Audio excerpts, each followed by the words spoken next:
आज का सबसे बड़ा मौजू ये है कि क्या इमरान खान को सज़ा हो सकती है, क्या इमरान खान साहब बरी हो सकते हैं, क्या इमरान खान साहब तो इन्हें अदालत के मुर्तकिब हुए, क्या अदालत किस तरफ जा रही है और कानून इस बारे में क्या कहता है। मैं 3 इशारे आपको देता हूँ। सबसे पहला तो यह है कि आज अदालत ने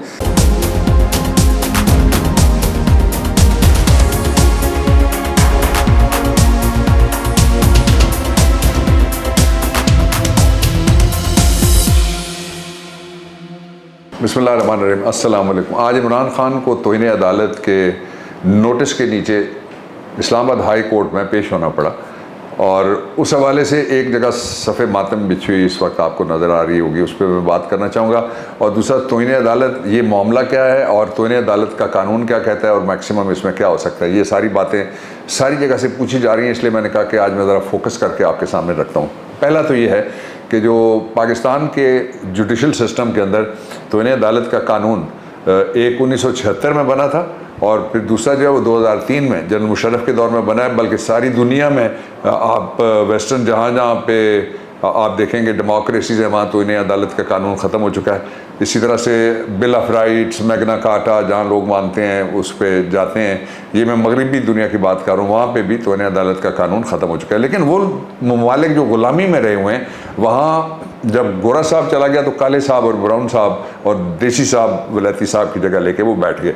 इसलिए वो कवानीन ऐसे बनाए गए जिनके ज़रिए से लोगों को खौफ ज़दा रखा जाए और उनके ऊपर ये उनको बताया जाए कि कानून इतनी मुकद्दस चीज़ है कि हर घर के दरवाजे पे वो दस्तक नहीं देगा और इंसाफ इतनी महंगी चीज़ है कि उसके लिए अमीर होना ज़रूरी है, तब उसको मिल सकता है। गरीब आदमी दरे इंसाफ की चौखट पे एड़ियाँ रगड़ रगड़ के भी अगर मरना चाहे तो ये ऑप्शन उसके पास मौजूद है, लेकिन उसके दरवाजे पर इंसाफ नहीं पहुंचेगा। ये बड़ी बदकिस्मती का माहौल है, बड़ी बदकिस्मती की दास्तान है, जिसके कुछ पहलू मैं कभी फिर अलहदा से आपके सामने रखूँ। हाँ, मैं यहाँ ये आपको 2 बातें बता देता हूँ कि सैलाब के हवाले से और नुकसानात के हवाले से कुछ मेरे पास चीज़ें हैं, वो मैं कल आपसे शेयर करूँगा। बड़ी हैरान कर देने वाली चीज़ें। और उसके साथ ही मैं जो बाबर अवान्स लाइब्रेरी के ऊपर एक केस था, जब मैं वज़ीर था तो मुझे शरीयत कोर्ट ने बुलाया था। वहाँ रिबा का यानी सूद का जो अल्लाह और उसके रसूल सल्लल्लाहु अलैहि वसल्लम के ख़िलाफ़ जंग है, उसके ख़िलाफ़ मैंने दलाइल दिए थे। वो मैं आपके सामने, अब इस हुकूमत ने, पहले भी इस हुकूमत के खाते में ये कालक लिखी गई थी कि उन्होंने अपील करवाई थी, अब भी ये हुकूमत आई है तो इस हुकूमत ने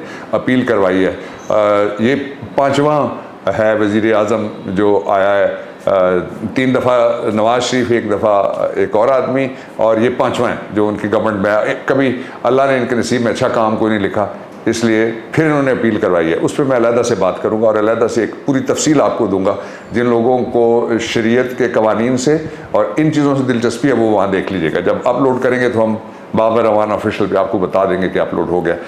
ये एक जुमला मोतरज़ा था। अब आइए, कानून क्या है। कानून ये है कि आर्टिकल 204 में लिखा हुआ है कि जो अदालत होगी, अदालत की डेफिनेशन है 5 हाई कोर्ट मुल्क के और 1 सुप्रीम कोर्ट ऑफ पाकिस्तान। उसके अगर कोई ऑब्स्ट्रक्शन ऑफ जस्टिस होगी किसी तरीके से या स्कैंडलाइज उसको किया जाएगा तो वो करेंगे कार्रवाई। करेंगे किस कानून के नीचे?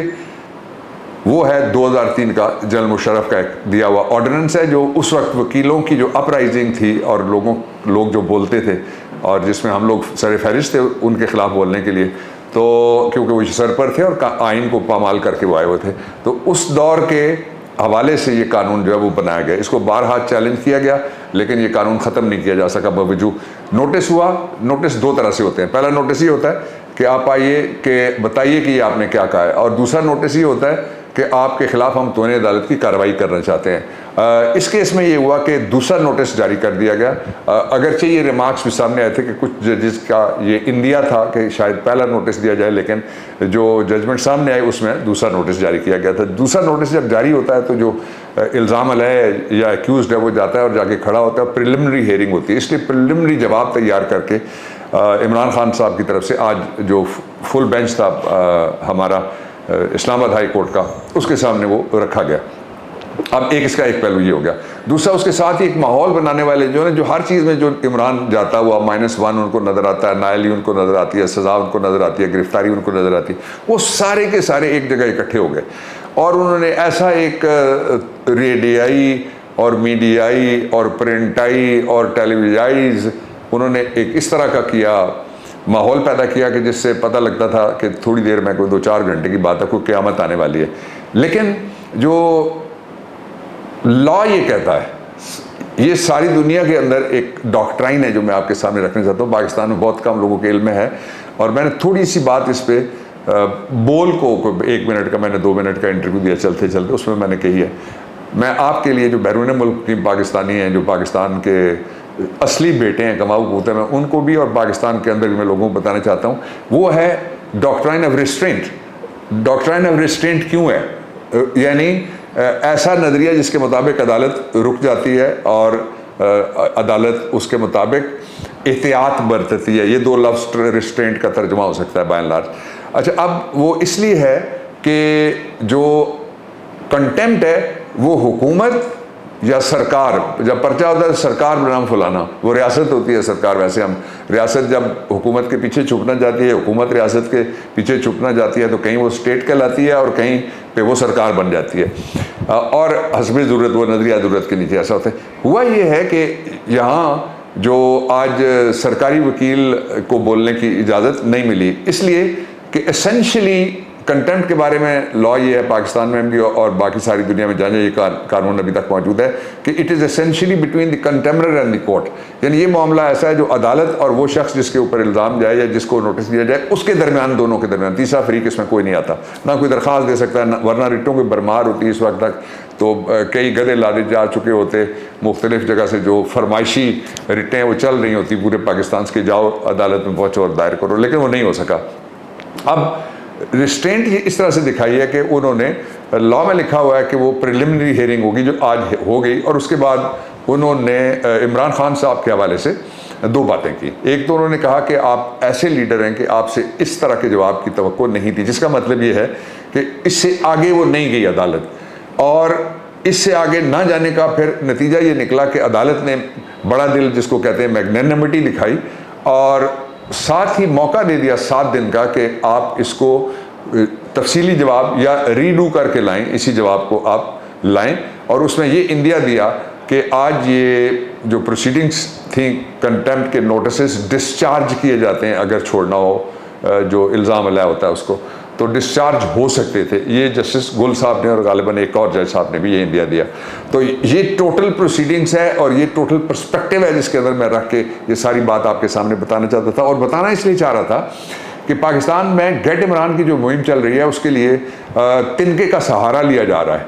आप ज़रा अंदाज़ा लगाइएगा एक बात जो मैं आपको बताना चाहता हूँ। इस वक्त जो गवर्नमेंट बैठी हुई है वो उस पार्टी की गवर्नमेंट सिंध में नहीं है, उस पार्टी की गवर्नमेंट केपी में नहीं है, उस पार्टी की गवर्नमेंट आज़ाद कश्मीर में नहीं है, उस पार्टी की गवर्नमेंट जीबी में नहीं है, उस पार्टी की गवर्नमेंट बलूचिस्तान में नहीं है, उस पार्टी की गवर्नमेंट पंजाब में नहीं है। वो कहते हैं वफाकी हुकूमत है। ये कौन सा वफाक है जिसकी हुकूमत है? ये शहबाज शरीफ को साइफर के ज़रिए, साजिश के ज़रिए, नवाजिश के ज़रिए से या मुदाखलत के ज़रिए से बिठाया गया। कौन सा वफाक है?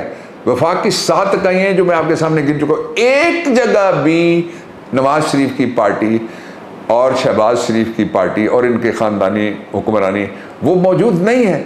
तो ये सबसे बड़ा मजाक, पाकिस्तान की सबसे बड़ी जमहूरी तहरीक जो इमरान खान चला रहे हैं, हकीकी आज़ादी की तहरीक, ये उसके ख़िलाफ़ है। उसके ख़िलाफ़ नहीं है, आपके इज्तिमाई शऊर के भी ख़िलाफ़ है। इसी के ख़िलाफ़ नहीं है, पाकिस्तान की सालमियत के ख़िलाफ़ है।